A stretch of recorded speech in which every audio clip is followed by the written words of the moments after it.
장소에 도착한 연합함대는 잠시 휴식을 취합니다. 그런데 그때 김천손이라는 한 백성이 급히 이순신을 찾아오는데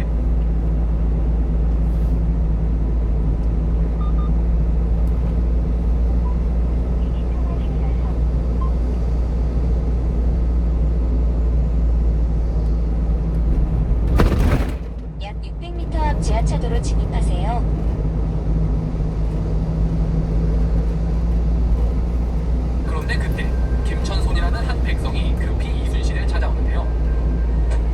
장군, 적의 대중이 소선을 합하여 총 70여 척이 오늘 낮 2시쯤 견내량에 도착해 머물고 있습니다.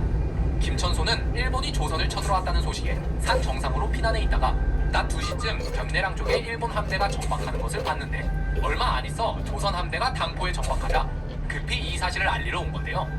덕분에 이순신은 교전이 벌어지기 하루 전에 이 중요한 정보를 얻을 수 있었고 이에 만반의 준비를 한 채 다음날 새벽에 견내량으로 출발합니다. 자, 그런데 도요토미 히데요시가 파견한 함대는 총 140척이었는데 어째서 70척만 견내량에 와 있던 걸까요? 조선 군대와 일본 군대의 큰 차이 중 하나는 바로 장수에 대한 병사의 의존도에 있습니다. 조선의 장수는 나라에서 직접 임명을 하는 방식입니다. 따라서 언제든지 그 군대를 이끄는 장수가 바뀔 수 있으므로 군대는 장수가 아닌 나라에 충성했는데요. 그렇기 때문에 특별한 지시가 있지 않는 이상 장수들 간의 서열이 정해져 있었고 전투 중에 장수가 죽으면 다른 장수가 대신 지휘를 하고는 했죠. 하지만 일본은 봉건제 사회였기 때문에 각 군대는 자기네 지역을 다스리는 다이묘에게 충성을 합니다. 따라서 특별한 지시가 있지 않는 이상 장수들 간의 서열이 정해져 있지 않았기 때문에 각 장수는 자기 군대를 이끌고 독단으로 행동할 수 있으며 전투 중에 장수가 죽으면 군대는 그냥 와해돼 버립니다. 당시 일본 연합함대의 절반인 70척을 이끈 와키자카 야스하루는 얼마 전에 고작 1600명의 병사로 조선의 8만 대군을 무찌른 경험이 있습니다. 따라서 자신감이 하늘을 찌르는 상태였는데요. 이순신 따위는 자기 함대만으로도 손쉽게 이길 수 있을 거라 자신했던 거죠. 자, 이미 승리가 정해져 있는데 굳이 국희와 함께 나설 필요가 있을까요? 괜히 공만 나눠 가질 텐데요. 그래서 와키자카는 국희의 함대를 뒤로하고 혼자 70여 척의 함대를 이끌고 출전한 겁니다. 한산도 대첩. 그렇게 7월 8일 오전 이순신 함대 60척과 와키자카 야스하루의 함대 70여 척이 서로를 발견합니다. 이순신의 함대는 거북선 2척에 판옥선 58척으로 총 60척, 와키자카 야스하루의 함대는 아타케군의 36척, 세키군의 24척, 고바야군의 13척, 총 73척으로 구성되어 있었습니다. 척수는 와키자카 쪽이 많지만 판옥선과 거북선은 아타케 군대와 같은 급이고 세키 군대는 그보다 작은 배이며 고바야 군대는 더 작은 배이니 실제 전력으론 둘이 비슷했다고 볼 수 있는데요. 일본 함대를 발견한 원균은 곧장 돌격하자고 소리칩니다. 여태 이순신과 함께 전투를 치르며 항상 승리만 해봤던 터라 자신감이 하늘을 찌른 건데요. 하지만 연합함대의 대장인 이순신은 이를 거절합니다. 훗날 이순신은 난중일기에 이 상황을 이렇게 적었습니다. 원균은 정말 방법을 하나도 모르는구나. 약 600m 견내량은 앞 신호 수신이다. 위반 및 시속 50km 많은 지역이라 단속바랍니다. 판옥선같이 큰 배는 좌초될 위험이 있습니다. 게다가 이순신은 완벽한 승리를 위해 하객진을 염두에 두고 있었는데 견내량은 수로가 좁아서 하객진을 펼칠 수도 없었는데요. 따라서 이순신은 넓은 바다로 적을 유인하기로 합니다. 이순신은 먼저 판옥선 5척을 보내 적을 유인해 오라 지시합니다. 그렇게 와키자카 함대에 다가간 판옥선 5척은 먼저 화포를 쏘며 공격하는 척하는데요. 그러자 곧장 이들을 공격하려고 달려드는 와키자카 함대. 그 순간 판옥선 5척은 곧장 배를 돌려 약 도망칩니다. 600m 앞 그러자 신호 위반 및 자신감 시속 충만한 50km 와키자카는 그대로 단속바랍니다. 판옥선을 쫓아나오는데요. 그렇게 와키자카 함대가 좁은 견내량을 지나 길게 늘어진 채로 줄지어 달려오자 한산도 앞바다에서 대기하고 있던 이순신 함대는 그대로 하객진을 펼치는데요. 하객진은 장단점이 명확한 진법입니다. 길게 늘어진 일본 함대를 포위하고 여러 방향에서 화포를 쏟아보면 일본 함대 한 척을 공격하는 조선 함대의 수가 많아지고 빠르게 적선을 부술 수 있습니다. 반면 적선을 부수기 전에 적이 돌진하여 하객진을 끊어버리면 아군의 함대가 두로 쪼개져 버린 데다가 이미 일본 함대가 바짝 붙어버렸기 때문에 오히려 공략당하기 쉬워지는데요. 따라서 와키자카 함대는 하객진을 깨기 위해 그대로 돌진하는데 그때 조선 함대가 일제히 화포를 쏟아부어 맨 앞쪽에 달려나오던 세키군의 2~3척을 부숴버립니다. 이후 계속해서 쏟아지는 화포 공격에 침몰하기 시작하는 일본 함대. 그러자 와키자카는 하객진을 부수기 위해 대형을 돌파진으로 바꿉니다. 돌파진을 만들면 바깥쪽에 있는 함대가 화포를 맞고 부서져도 안쪽에 있는 배들이 계속 나아가 하객진을 뚫어버릴 수 있기 때문인데요. 반면 이순신은 이전에 일본 함대와 치렀던 전투에서 일본군은 대장이 죽으면 금방 와해된다는 사실을 알았기에 앞쪽에 있던 대장선부터 집중적으로 공격합니다.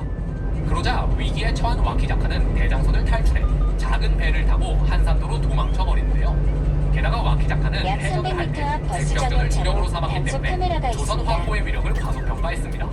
그의 생각보다 훨씬 빠르게 일본 함대가 부서져 버린 거죠.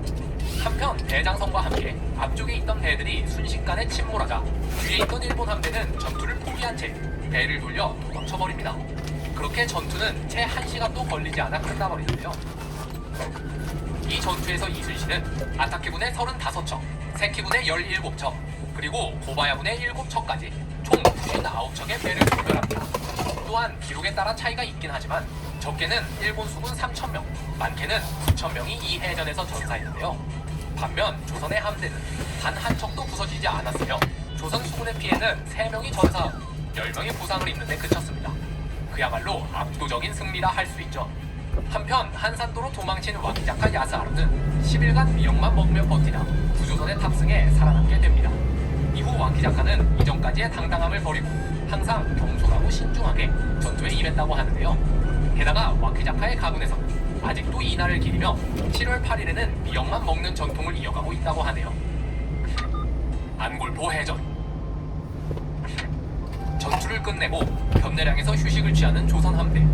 그런데 다음날 적으로부터 안골포에 적선 40여 척이 정박해 있다는 보고가 올라옵니다. 와키자카와 교전할 때까지만 해도 남은 적선이 70척이었는데 안골포에 40여 척만 있다는 건 남은 함대는 다른 곳에 위치해 있다는 거겠죠.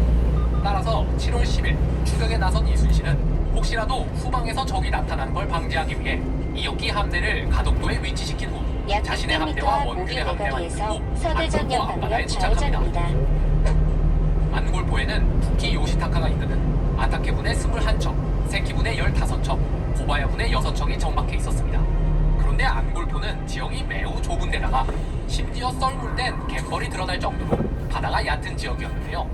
따라서 이순신은 이들을 넓은 바다로 끌어내기 위해 몇 번의 유격작전을 약 펼치지만 300m 앞 한산도에서 모기 그렇게 작사를 서대전역 내놨으니 방면 좌우리가 있나요? 좌회전입니다. 그렇게 시간만 흐르자 이순신은 작전을 변경해 함대들에게 뱀처럼 길게 늘어뜨린 장사진을 펼치게 합니다. 그러곤 먼저 판옥선 2척을 들여보내 화포며 화살이며 불화살이며 있는 대로 쏟아붓게 하는데요. 그렇게 한 차례 공격이 끝나면 화포를 시키는 동안 배가 빠져나오고 그 사이 뒤에 줄 서 있던 배가 들어가서 또 화포며 화살이며 죄다 쏟아붓는 약 겁니다. 600m 두 앞 번째 신호 공격이 위반이 끝나면 시속 이 배는 또 30km 단속 빠져나오고 구간입니다. 다시 다음 배가 들어가서 또 공격을 하는 건데요. 그렇게 새로운 경로로 화포를 안내합니다. 쏟아붓다가 해가 지기 시작하자 이순신은 철수 명령을 내립니다. 롯데월드에서 선발을 함께 쳐봐.